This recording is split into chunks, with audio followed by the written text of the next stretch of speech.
Ate ka, Gigas.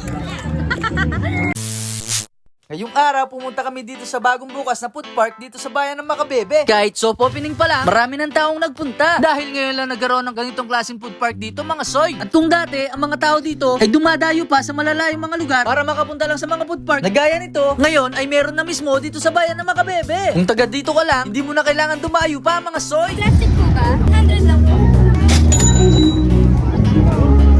Malapit lang ito sa Pampanga College. Katabi lang ito ang Gunda College yun, manok. Kaya hindi ka maliligaw, mga soy. Ano?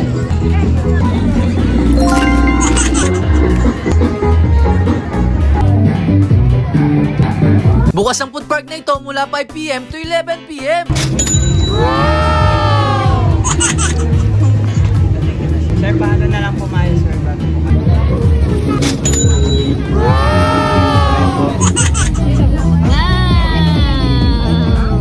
Yaman lang. At dahil nabitin kami sa kinain namin sushi, ngayon nag-order naman kami ng mga chicken wings.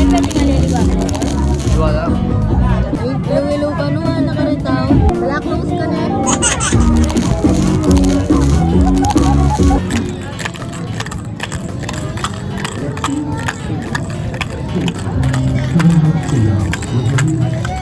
Malago. Magaya ka kanto. Gigas ko niya muna eh. Ate ka, Gigas. Gigas ko niya, walang barya. Orere sushis, mga soy, kaya may bitin kami, gagabon na lang.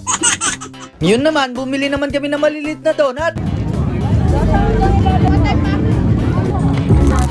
Bibili sana kami ng burger, kaya lang mahabang pila. Kaya lumipat na lang kami dito sa may parisan.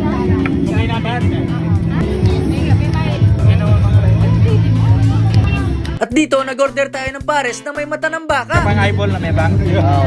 Nilagyan pa nga ito ng mga taba-taba. Apin niya ni Makayanak, mga soy.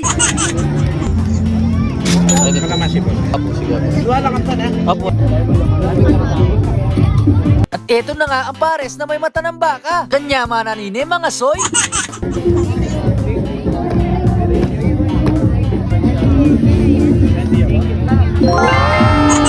Toy nila naman, imetong pang mata, mga soy.